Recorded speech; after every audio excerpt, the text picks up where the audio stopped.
As gay men, a lot of what we do in the pursuit of happiness runs the risk of undermining it.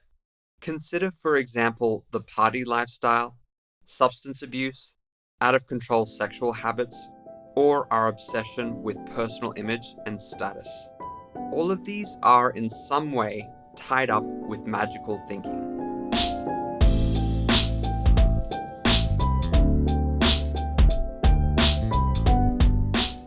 What is magical thinking? In this context, it's a mindset. If I get this, do this, be this, then I'll be okay.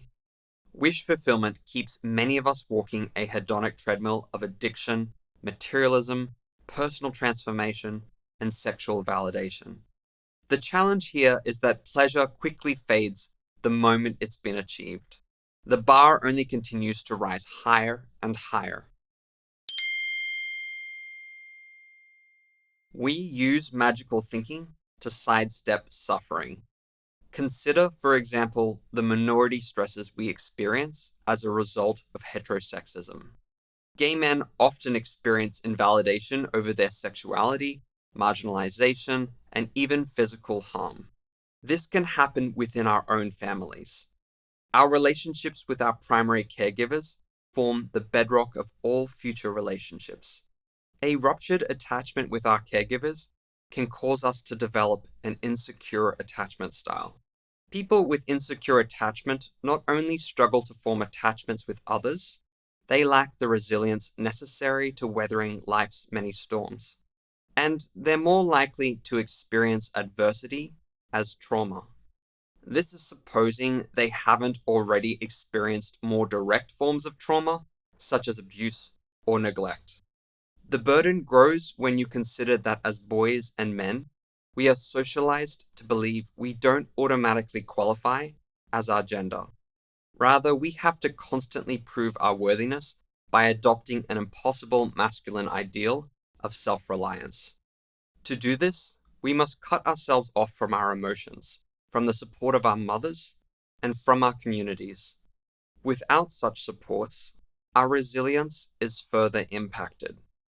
The shame we carry over our identities damages our self-esteem and teaches us to live emotionally inauthentic lives. We pretend normalcy, we project confidence, but beneath it all, our wounds remain. So we may find ourselves inflicting our damage upon others in the form of hostility towards and the exclusion of other gay men. Consider, for example, how casually we use prejudice to screen out candidates on dating and hookup apps on the basis of traits such as race. Any surprise then that when we try to build relationships with each other, conflict and heartache may result.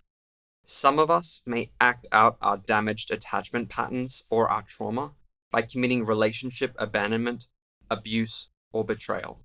Experiences like this only compound our existing pain, driving us with increasing desperation towards some kind of escape. Turns out that when we feel threatened, the part of our brain charged with keeping us alive, the autonomic nervous system, ANS, kicks into high gear. This personal surveillance system moves us many times daily between descending states of safety, scared, and shut down.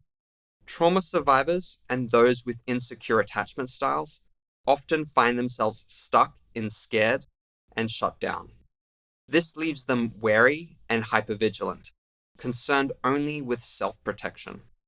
This may make it hard for them to form connections with others, where these connections might otherwise go a long way to helping them heal. Worse still, their out-of-whack ANS may drive them towards dysfunctional and often dehumanizing behaviors. Consider, for instance, how we objectify, exploit, invalidate, and exclude one another. No worse is this behavior than on gay dating and hookup apps, where empathy is hard to come by. The other downside of being stuck in scared and shut down is that we're more at risk of suffering ongoing stress, physical illness, relationship strain, and changes in our mental functions.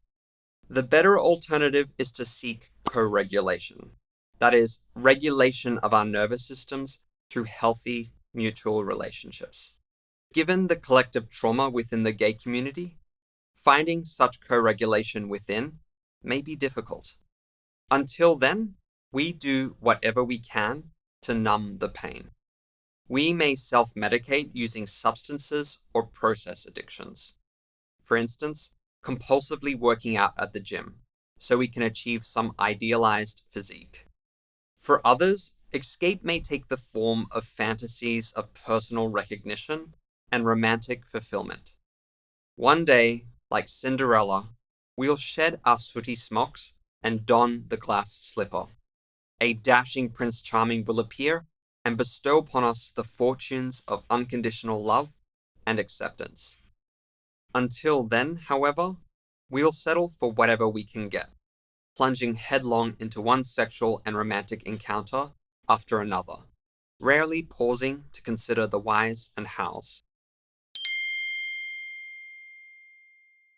So long as we indulge in magical thinking, we'll continue trying to paper over these wounds at our core. Each of us understands on some level that magical thinking is fundamentally an act of deception. We recognize that the temporary satiety we seek often runs counter to our long-term well-being. But appeasing or distracting our out-of-control nervous systems only defers peace of mind. It is through co-regulation that we truly begin to loosen the hold suffering has over our bodies, minds, and spirits. If you're struggling to find the kind of trusting relationship that is necessary to co-regulation, know there is an alternative.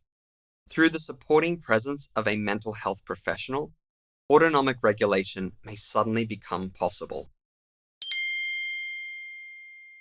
Know that by seeking out this support, you are taking the first step towards a life of authenticity. When we pursue authenticity, we are, to quote Brené Brown, cultivating the courage to be emotionally honest, to set boundaries, and to allow ourselves to be vulnerable.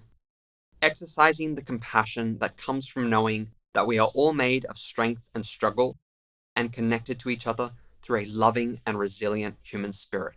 Nurturing the connection and sense of belonging that can only happen when we let go of what we are supposed to be and embrace who we are. By choosing authenticity, we commit ourselves to a life of meaning and fulfillment. If you enjoyed this video, check out my blog post or any of the other links listed below, and please remember to like, hit the bell icon, and subscribe.